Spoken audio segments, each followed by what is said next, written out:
Hello, everyone, and welcome to this week's episode of War Eagle Weekly. How we doing tonight, Josh? I'll tell you what, I'm feeling a little better than I did last episode. I tell you that. Like Oh, ain't that the last week truth? was last week was rough, but Mm-hmm. in spite of tragedy, there's been some nice things being said and happening. So I'm optimistic. Okay, good. Well, how about we just jump right on in? We got a lot to talk about tonight. We're gonna kick off this week's episode talking about Jake Crain and company. I think That that dude that's went like, viral as crap. dude, that's what everyone is talking about right now.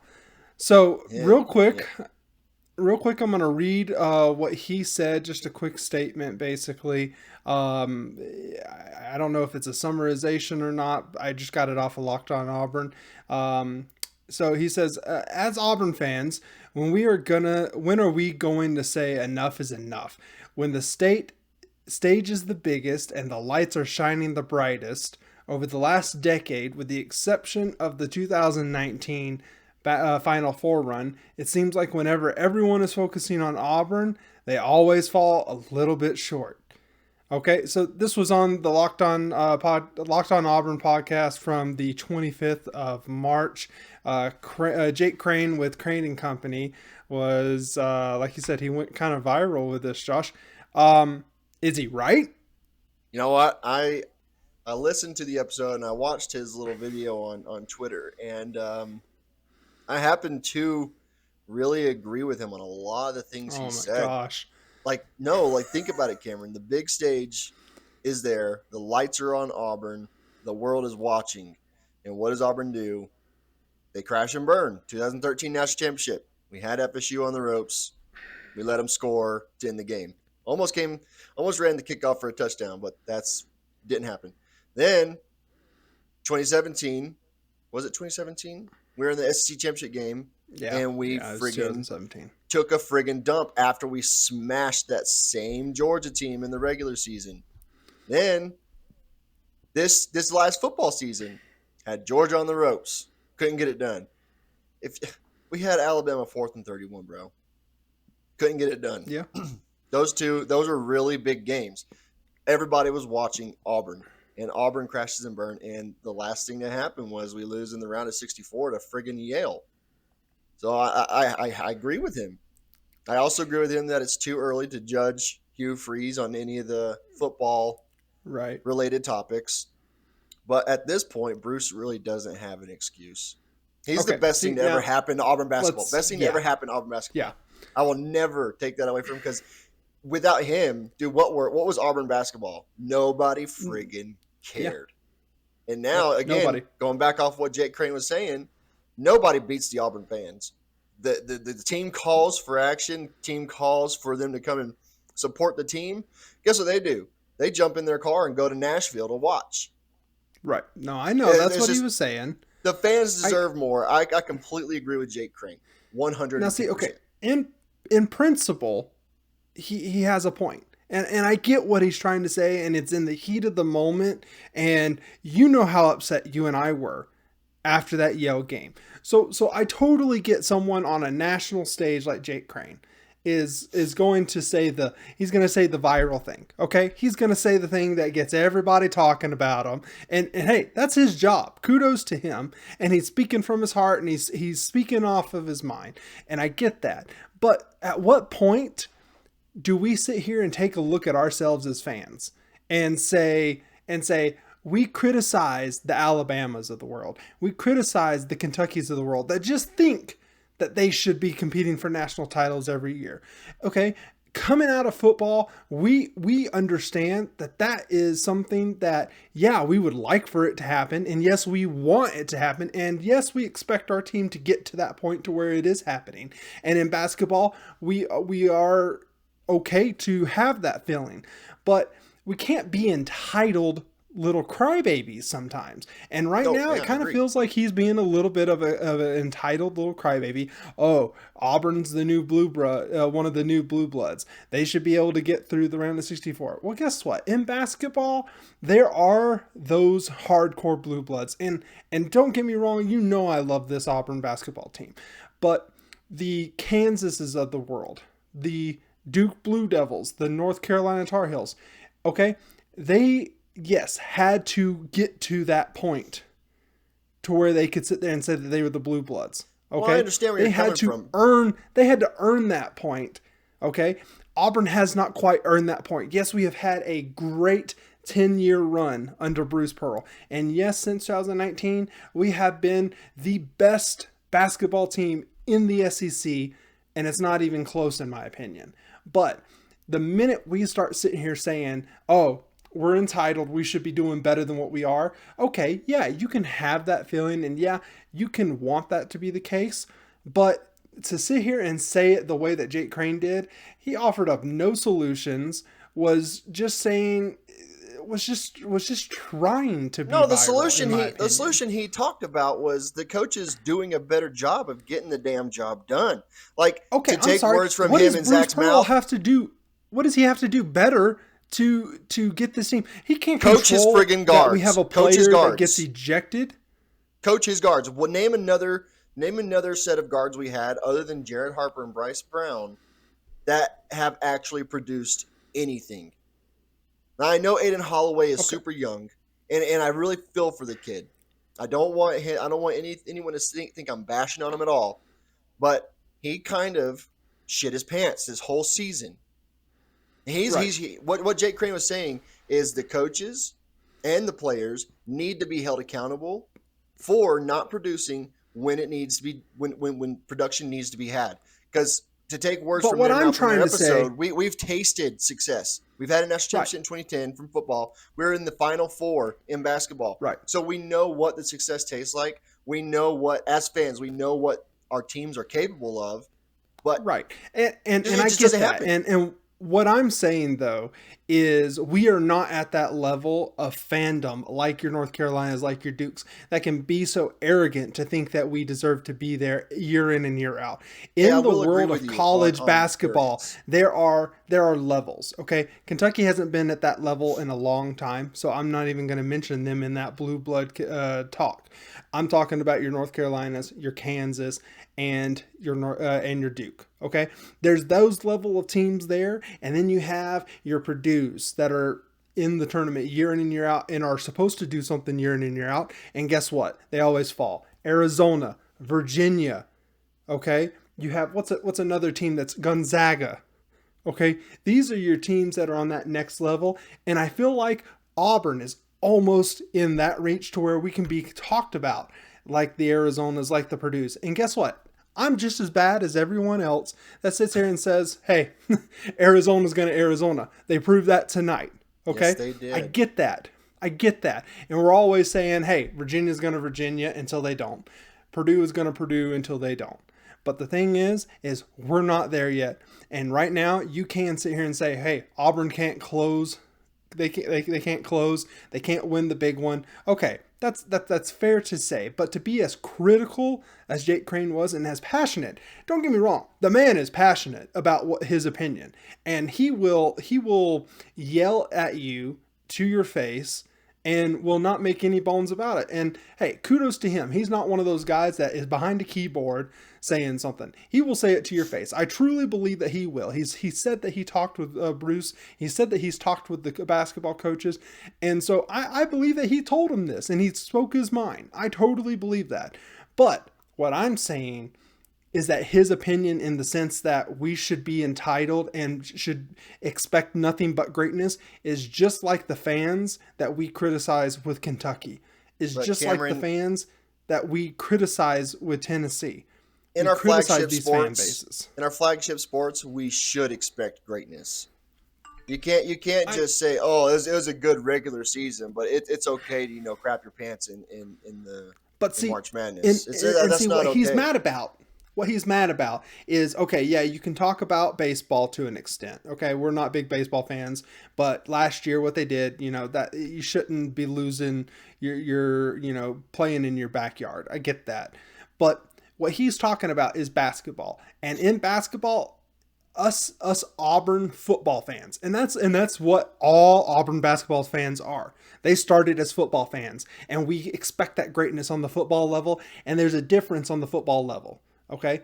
But basketball is a completely different sport in the sense that you can't sit here and say this team should be in the Sweet 16, should be in the Elite Eight year in and year out. That's not how it works in college basketball. It has never worked like that in college basketball outside of your Duke, outside of Duke and North Carolina. That's just how it is. I'm sorry. Cameron, that's just how it is. You're telling me right now, I know you didn't really pay attention when Tony Barbie was here. I watched every now and then trying to get into basketball when I was, really getting into or expanding my horizons in the world of sports.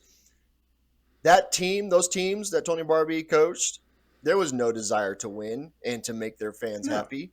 And until all those Auburn football fans and all those other Auburn sports fans came to support Bruce Pearl and the teams he put together, these teams showed no desire to friggin' win. So you can't sit here and tell me without fans that don't expect greatness out of their teams, those teams aren't going to want to produce greatness for their fans. I know. That's a ridiculous thing to say. That. That's exactly what you said. I'm saying that the fans need to, and this is a big ask, don't get me wrong, need to be a little bit less fanatic. That's what Auburn it is. Fans because this is, hey, Bruce Pearl has given us a reason to watch Auburn basketball. Bruce Pearl has given us a reason to make the jungle what it is today. But the thing is, and I'm just going to die on this hill, and we're not going to agree. I can tell that already. Okay. But the thing is having success in the regular season, yes, is not quite as important as the postseason. But this team won the SEC championship, okay, playing in the tournament. They made it to the NCAA tournament. The NCAA tournament is a whole nother thing, okay? Every year, there are at least 5, okay? And I'm pretty sure 5 is a low number of those mid-major teams that upset those real good top 5 seeded teams, okay? The rule has always been, come the NCAA tournament, get out of round 1, survive that crazy game, because it's going to come. Unless you are just this perennial amazing team, okay, that round 1 game is going to be, man up, grow a pair of balls and freaking nut up, because that's just how it is. Okay. No, we didn't win this year. Last year we won the game. We won that game, got into the second round, and we ran into a hot Miami team. Stuff like this in basketball happens, and it is what it is. And so, yes, we can expect greatness, but to come out and be so critical of the coaches is what is ridiculous. He was upset that Bruce Pearl was defending his players and coaches. Okay, that's just not cool, man. All right, we're not trying to now. And the thing is, I don't think Bruce Pearl is getting ran off. I don't think he's intimidated by Jake Crain. I don't think he's worried so much that he's, hey, how can we make this guy happy? I don't think he is. But you can't expect coaches to look at that and say, we failed Auburn this year. We were on the tip of everyone's tongue this year, and we have been since 2019 because of what Bruce Pearl has done. There is no reason for us to sit here and expect and to think that every year we deserve to be in the Elite Eight or the Sweet 16. That's not what he was saying. It never happens. That's not what he was saying. He was saying, it is. No, it's not. He was saying that the teams need to show more effort and win the games they're supposed to win, especially in the first round or two of the dance. Again, the first round, it's a crapshoot, man. It's a crapshoot. I'm sorry. Look at Greg Sankey sitting here talking about, hey, we need to take those mid-major spots and give them to more big-time programs because those mid-majors can't hang with the big boys. Well, guess what, Greg Sankey? Look at what your SEC did in that first round, okay? This is not just an Auburn thing. This is an SEC thing, and this is an every conference thing. In that first round, you run into those hot mid majors. You run into those guys that just won conference championships. We talked about Auburn being in a tough region. Well, guess what? That tough region had a ton of conference winners that won their conference title in the tournament. So these are not You're just right. I bums. understand that, They're but you not can't just just bums out there. Yes, you we can't are a give these far coaches a pass, superior bro. team. You I'm not can't. giving them a pass. But the expectation that we should be in the Sweet 16 automatically every year is just unreasonable. Now, hey, let's talk about football. That's a completely different subject. I am probably the most unreasonable football fan out there. I totally get that. And I'm just trying to say that basketball and football are two different sports, and they are graded on a scale, and they're graded on a curve. Okay? In football, yes, that's the reason why we got rid of Gus Malzahn, because he wasn't living up to expectations. We sat there and said, hey, we won the national title in 2010. Hey, we had an undefeated season in 2004. For the last 35 plus years, Auburn football has been one of the best winning football teams in all of college football. And so, yes, we can have that bravado and that expectation that we are going to win the games that we are supposed to win, and we need to perform. And I totally think that we are holding the coaches to that standard. Okay, because that's the reason why we got rid of Malzahn, and that's the reason why we got rid of Chiswick after he had a national title, and that's also the reason why we got rid of Harsin. Okay, and so yes, it's too early to talk about Freeze, so it is what it is. But in football, we have developed a continued repetition and a continued expectation of success. And now it's okay for us to have that expectation.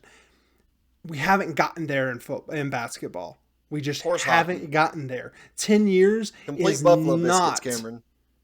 10 years is not enough for us to sit there and say, hey, we should be the greatest thing since sliced bread and should get an No, automatic bid we into the shouldn't be. Sweet 16. It's just not No, how it is. I agree. But again, we hold these coaches to a higher standard. They need to live up to that standard. Now, don't get me wrong. Bruce Pearl has done one hell of a job turning Auburn around and actually making them a contender every season, every single season. Don't get me wrong. Yeah. But there's got to be They something were done. I don't know they were what is. I don't know what the projected. solution is, but something does need to be done to where there's more of a fire lit under everybody. I'll let you have the last word if you want, but after this statement, we were projected to finish sixth in the SEC. Okay, we were one game away from tying for the first place regular season title, and then we went on to win the SEC title in the tournament. Okay, this team was not expected to do a lot. Us Auburn fans, yes, we wanted them to do well, and we expected them to do well, and we thought that they were going to do a lot better than what the national media was saying. But that is completely different than running the table in the NCAA tournament, or expecting what Jake Crain expects this team to be. I don't know, man. I expect maximum full effort every season from every player. We got that And a I lot think out of every player every game. Don't get me wrong. We got maximum effort, except for when it matters. Because I don't believe that every player on that court gave maximum effort. I don't believe every eh, coach on the sideline gave maximum effort. okay, well, moving on, because we could talk about this the whole show. I think we could go back and forth, and neither one of us is going to be moved the entire show. But we got other topics that we want to talk about, including getting back to basketball here in a little bit. But let's start off with football. The latest news coming out of spring camp is Auburn has lost JD Rim. They have decided to separate, part ways. He is no longer on the team. I don't know how you want to word it, but he's just not there. So, was this him? Was this our coaches? Is he a big loss? Is it a big loss? What are your thoughts, Josh? Personally, I think he's a good player. I think he had a lot of promise. He's a redshirt sophomore, I believe. Mm-hmm. And they just reloaded on in the secondary, and I believe that both JD Rim and the coaching staff thought that there was no real spot for JD Rim to get enough snaps or quality play time, and they're like, okay, maybe we need to part ways because we can't figure out a spot for you to play consistently. We have so many other pieces that are equal or higher talent level than JD Rim is. I don't think Yeah. it's I don't think it's a huge loss. I don't think it's really a small loss. It sucks having depth taken away from your secondary, but in my eyes, I see this as a good thing where we're not having to stockpile all these players for just in case scenarios because we already have so much depth. Well, I'm a big proponent of you can't have enough depth at the cornerback position.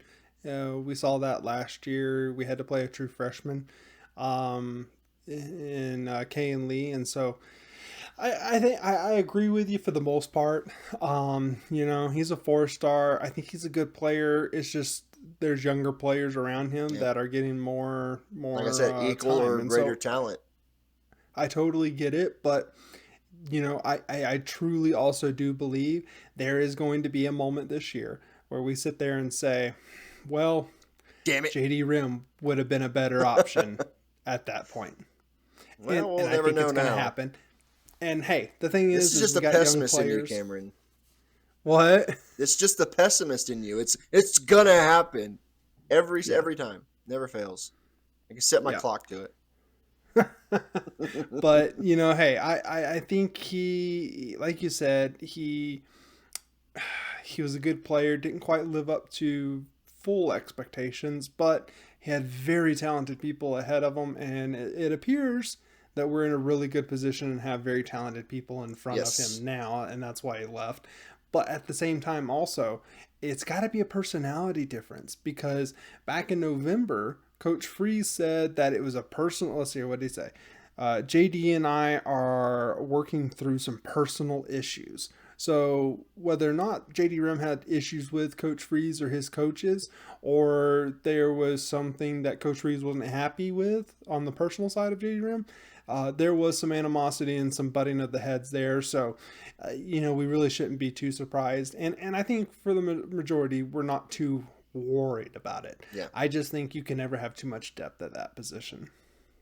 Well, I happen to agree with you, but as it stands right now, we have a lot of depth. Yeah, we do. We do. So outside of JD Rim, what other players or positions, if you want to be broad about it, do you think we could lose during or after spring practice and enter the transfer portal? Is there anybody that kind of sticks out to you? I know we don't have any sources within the program or anything like that, so this is just your opinion. What do you think? Do you have anybody in mind? Earlier, obviously, I was saying I thought Camden Brown would leave. I've heard a lot of good things about Camden in camp. So, and after what he said, I no longer think he's going to be leaving just because he can't crack a starting rotation, which I still think he can. Yeah. The only real Well, player I real feel, quick before you move on from that, the only reason Camden Brown will enter the transfer portal will be if this coaching staff tells him, "Hey, we don't see a place for you here." yes, and I don't That's the foresee only that place. happening. Hopefully not, I do because I want not. him to show out. Yeah, me too. I want to see him do what everyone saw him do his freshman year. But Yeah. the only other real player I think would probably leave, and I've said it before, is Holden Governor. I Oh just yeah. he's really the only other player I can think of that would be like, okay, maybe I'm never gonna be able to crack the two or three deep. So maybe Yeah. it's time for me to go elsewhere. Which if that's what he needs to do, that's what he needs to do. I still think he's a friggin' slinger. He can gun it. I think he's a good quarterback. But there's just we got Walker White coming in. We had Mm. Hank Brown showing us what he got last year, and we have the returning starter Peyton Thornton coming back. So he would really be the only other player I think would potentially leave.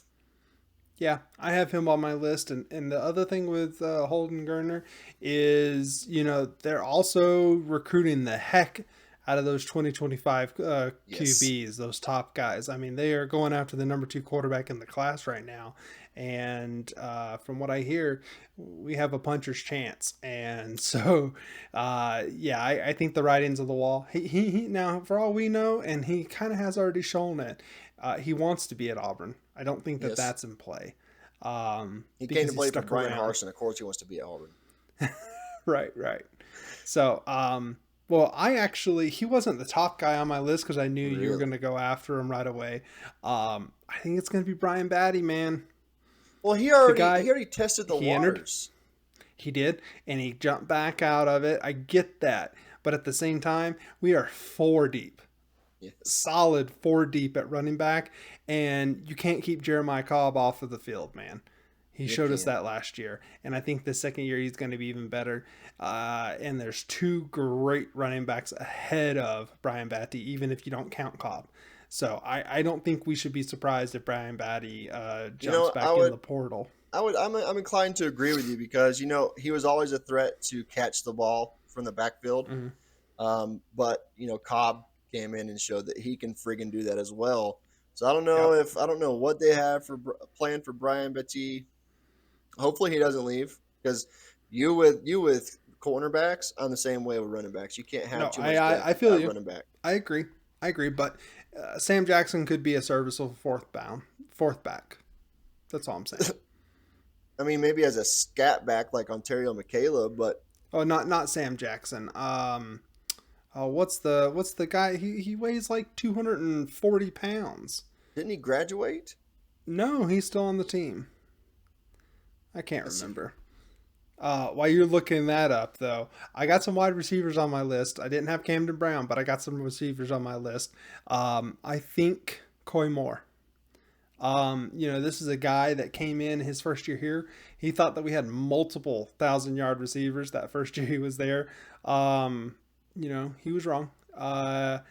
But you just don't hear a lot about Coy Moore right now, and like, what position is he going to play? Who is he going to play ahead of? There's just a lot of players that I feel like are ahead of him, and with the NCAA not being able to enforce the multiple transfer rule, I think he's out of here, man. I don't think he has a choice. I could see it. I've heard them say that he has been a good mentor to these receivers, and kudos to him, and I'm really glad that he's in a real good mindset. And I always appreciate players that are trying to be a leader, and he seems to be someone that is. And so I don't want to talk bad about him, um, but we are one muffed punt away from not even having to worry about a 4th and 31 against Alabama, and so he wouldn't be the biggest loss in my mind if he was to leave. I agree. We got so much talent coming in running back. And speaking of Wide receiver. not yeah, wide receiver, I was thinking running backs. But speaking of running backs, you were on the right track with Jackson. It's Sean Jackson. Sean Jackson. Yeah. Sam Jackson's the Cal quarterback that transferred to Yeah. Auburn, Yeah. is now a wide receiver. That's Sam Jackson. So Yes. Sean Jackson, yeah. I think he's a very serviceable fourth back. Um, I guess. do you have any other players you think? Um, not Here, I'll really off let the you top think of my about it, and I'll head. mention another receiver. Jay Fair. This one's a shocker. This one's it is a Hail Mary. It is a maybe this might happen. It's kind of where I'm at. It's kind of like just a feeling I have. He's looking at this, and we've already heard that that Roberts has primarily been playing in the slot. Okay, he's got a lot more experience than Jay Fair, has a lot more yardage than Jay Fair. Plus, we have a lot of talented freshmen that are coming in. Kane is fast, and you got to feel like he's going to be on there. Plus, Hugh Freeze has shown that he wants to play his players, and let's be honest, Jay Fair is not one of his players. Now, Jay Fair, he is a very talented receiver. He should have gotten a lot more catches than he did last year, and I feel bad for him. And this is me not saying, hey, I think he should leave.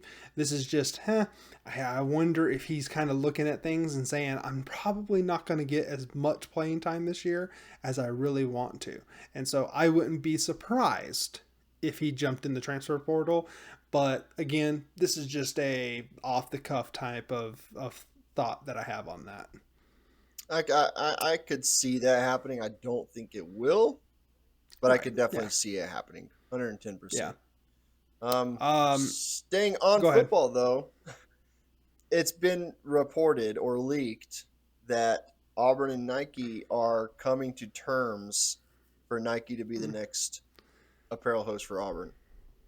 I kind of wanted Jordan. We talked about this a little bit, but I'd be so okay with Nike. I am so tired Very. of Under Armour, so I am right on board with Nike. The only problem with Nike is that team across the state is a Nike team. Who So cares? Oh my God, that's my who only thing. cares? That's my only thing. I'd like to be a little bit different. But staying on transfers, I'm just going to name these two guys real quick. It feels like one of the seasoned linebackers is going to hit the portal. Robert Woodyard and Wesley Steiner. Where do they see playing time? Are they going to be able to step up? Both players are players that we want to step up, that are highly touted, and were coveted players, but really haven't done much. And so I'm kind of interested to see where they think they're going to get their playing time from. And I think one or both of them could end up entering the transfer portal because we have a deep linebacker core now with those incoming freshmen. Yeah, I could definitely see Woodyard stepping out a lot easier than Steiner, because Steiner gets solid playing time. He has since he's But gotten here. He hasn't produced the way that everyone wanted him yeah, to, yeah, but that's fair. again, he's a depth piece, and he's still going to get quality and decent a number of snaps. Yeah, that's fair. So, staying on transfer portal, let's switch over to basketball transfer portal.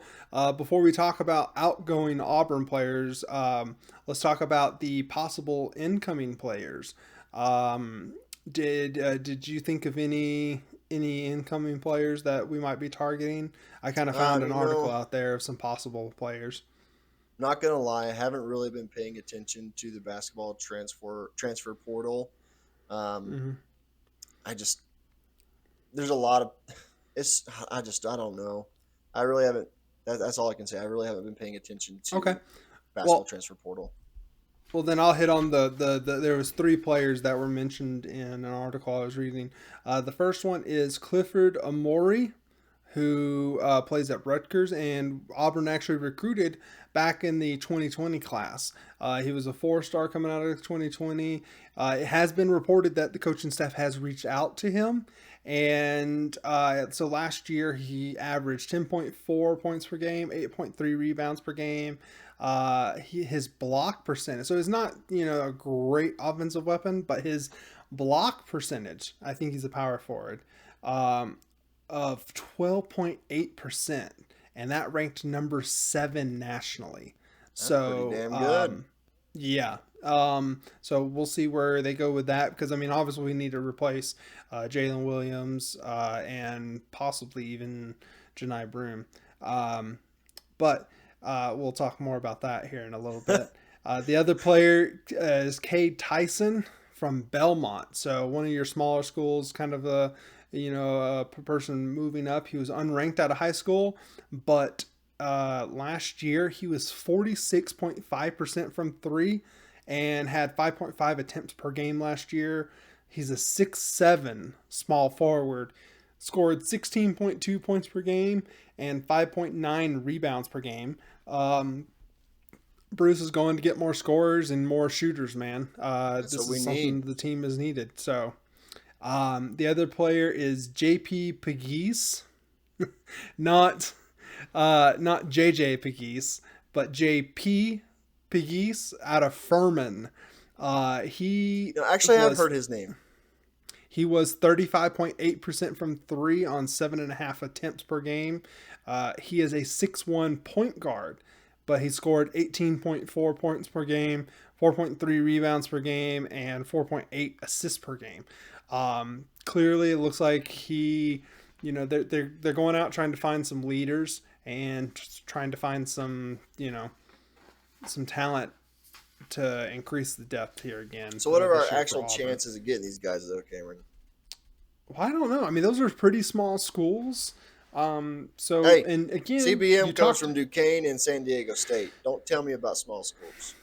right. Well, I'm just saying, you can never count out Bruce Pearl in transfers, and so I think we have as good a shot as anybody to get him on campus. But speaking of Auburn's transfers, it has reported that Katie Johnson is going to be entering the transfer portal. Um, how big of a loss is this, Josh? Man, I love that little Because psycho. I love right, the crap out of KD Johnson. I mean, I get why he would want to. We have a lot of yeah, guards coming in from high oh yeah, school, and we're targeting a lot of guards in the transfer portal, apparently.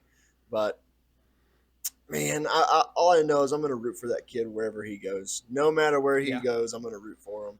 We all know he yeah, doesn't like Georgia ever since he left and came to Auburn. So for yeah. He's that, not. It's safe to say he's not going to Georgia. yeah, for that, I will always love KD Johnson and what he brought Yeah, to the team and the energy he brought to the court and to the arena. I don't know if it's the biggest loss. We got a lot of depth at guard with Trey I Donaldson think coming back, Denver Jones coming I back. think defensively it is a monumental loss on the defensive front It has a potential to because you be a could. monumental loss. It was Bruce Pearl looking at him and saying, "Okay, man, I need you to go see that guy right there. I need you to go shut him down." And KD would just slap himself on the head, go a little crazy, and freaking lock that dude down. We saw it multiple times this year that he was defending the player that ended up creating a shot clock violation. So I think defensively, it's a I think I know monumental you're talking about loss. that turd player, Mark Sears, right? Yes. Yes. One of the best KD moments of the year, I think. Hands down, So, hands down. uh, like you said, man, he was our psychopath, and every team needs a KD Johnson, and so hopefully we find someone that can replace him because he is just that guy that you love to have on your team, but you hate to face. And Yep. opposing fans are exact same way. They hate to have him on, coming up against them, but love to have them on their team.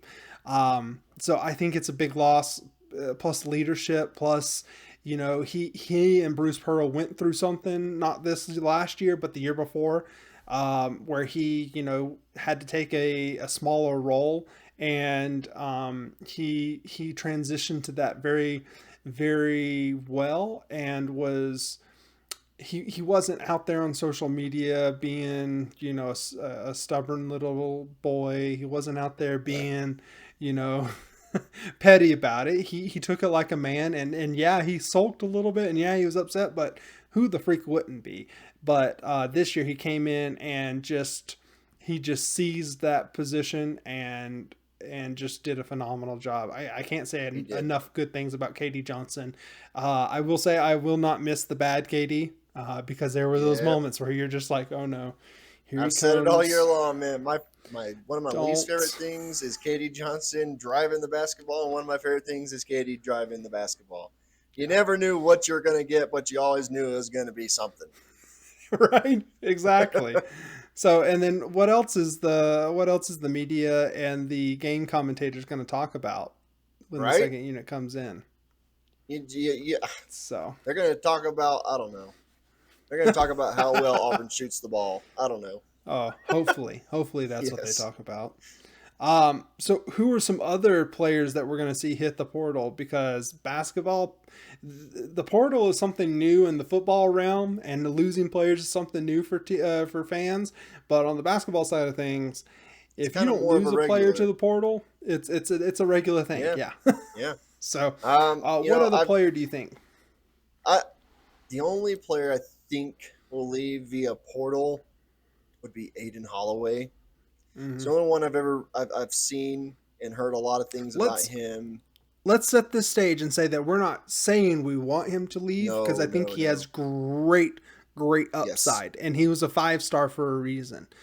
But yeah, no, I go I, continue. I just I just feel like Aiden Holloway is going to be the next domino to fall out into the portal. It's just he had a really good start of the season, then just fell off completely, never regained Yeah. traction.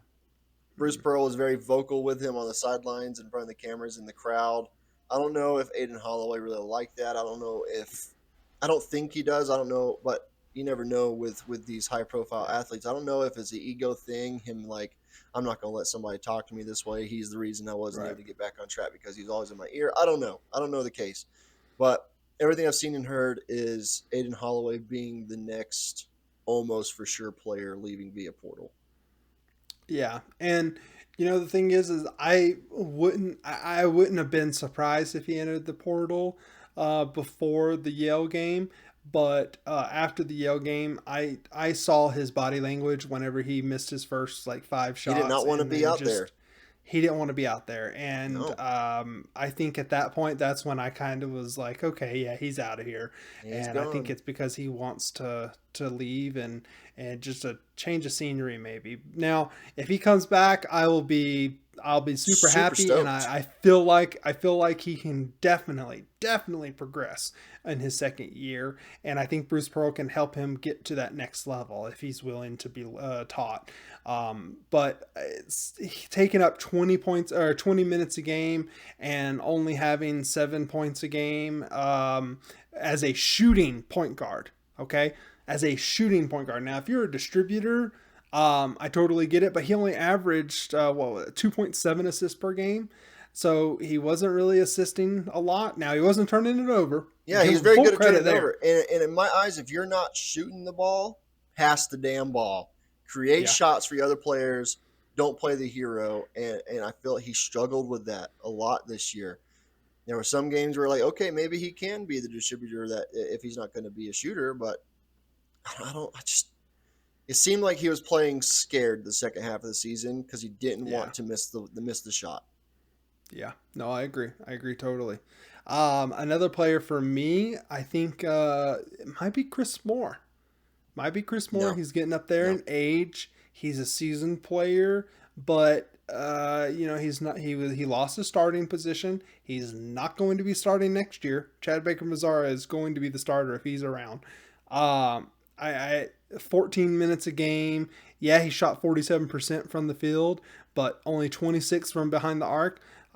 Bruce Pearl wants better production from behind the arc, and he was only getting 1.8 rebounds per game. Defensively, he did a good job and really helped Auburn on the defensive side, and I think he helps them in the leadership role. But I got a feeling. I just got a feeling about Chris Moore. I wouldn't be surprised if he's transferred out. No, no shot. I don't think. I really don't think there'd be a market for Chris Moore to be out there. To be honest, he's a senior. He's played all 4 seasons at Auburn. He does have Yeah. the COVID year left, so he does have the ability to come back. I don't see him leaving at all. Like you said, he's averaged 2.7 points his whole career here. Um, Yeah. I just don't think there would be a market for him, and I think Auburn is definitely his best opportunity to have light shown on him unless he wants to go Oh, D2 or again, something. I don't necessarily know if it's going to be him wanting to transfer or if it's going to be Bruce Pearl and coaches saying, "Hey, man, we appreciate what you did for us, but we need to move on." That's what I'm talking about. No, I don't see that happening either because we need depth at the forward position. 14 minutes a game. We need more production. He's a Bottom defensive line. presence. You were just talking about how you're going I to know, miss KD but Johnson's defensive presence, but Chris Moore is a defensive presence. okay, there. Chris Moore is not Katie Johnson on the defensive end. Let's be honest here. Well, I Chris Moore understand is a that, very but it's still a serviceable and a defensive very presence. good defensive player, but he is not Katie Johnson. So, either way, if he's back, he's back. If he's not, I wouldn't be surprised, is all I'm saying. Okay. Um, our last topic. Everyone in town wants to know. Is Broom going to come back? Are we going to be able to give him the paycheck he wants to bring him back? And will the fan favorite, the man of the town, Dylan Cardwell, come back? Josh, if these two men come back, and the word is, like you sent me a tweet from what was it, Justin Hokanson, Yeah, Justin Hokanson. who was saying how there's a possibility that we play Broom at the 4 and Dylan at the 5. Holy That crap! would We be saw it a huge couple times because this year, the 4 is and we loved Brim's it. natural position. That's Yeah, the yeah, spot it he is. plays in the best, but we played him a lot at the 5. But there's been a lot of talk, way more than you would even imagine, about Broom and Cardwell both coming back. I It's feel been like ridiculous. it would be an easy sell for Cardwell. Oh, Coaches sure. just like it would be the conversation would go like this, Bruce looking at him like, "Come on back, baby," And Cardwell be like, let's run it again, coach. Yes, especially if they're willing to, Put him in let the him starting start at position. 5 and let him Yeah. start at 5 and hone his skills for the draft potentially. Um, I feel good about them both coming back. I wouldn't have said this a week ago, but what's come out this past week has been like, holy crap, could this happen? And it looks like Yeah. it may happen. Yeah. My only concern with having Broom and Cardwell is Broom, he can hit the three. His jumper game is not strong. He is more of a back to the basket kind of player. His repertoire is back to the basket. So does Dylan Cardwell get a little lost on the court, and so we're losing an offensive position. Because Janai Broom this year gave us an offensive position at the 5, and as well as a defensive position, and we just and so I'm just saying, what I'm trying to say is we had someone at every position this year that could score. And Dylan Cardwell can score on putbacks and alley oops and stuff like that on offensive Hey, he can rebounds shoot a three and too. second chance points. He did 1, 2 for his career. He got 2 threes this year, Cameron. No, he didn't. He's had He's had I'm 2 his whole you career. right now. Nope. Okay, you look it up. Why I'm sitting here saying how he is an offensive, he's going to get lost on the offensive side because you have to move him away from the basket so that way Janai Broom can have success shooting and having his back to the basket. Unless Janai Broom is just dead set on creating his jumper game and his straight up game. Okay, maybe we can have this work out. And again, don't get me wrong, I want these two back, and I want them two on the floor at the same time because it was fun this year. But offensively, I feel like we lose something if both of them are on the court at the same time. Just so you Any know, he success? was 2 for 4 from 3 this year. 50% 3-point shooter. Okay, all right, my bad. So don't tell me. Well, with that being said, and the possibility of getting everyone's favorite player back in Cardwell, anything else you'd like to add to this conversation tonight? Just I don't blame Chad Baker. That's all I want to say. No, I don't blame him either. Chad Baker. I want him It to wasn't come just back. one player. I want him to come back and Yes. show his growth and maturity, show his growth on the court. I just want that guy to come back and just shut everybody up.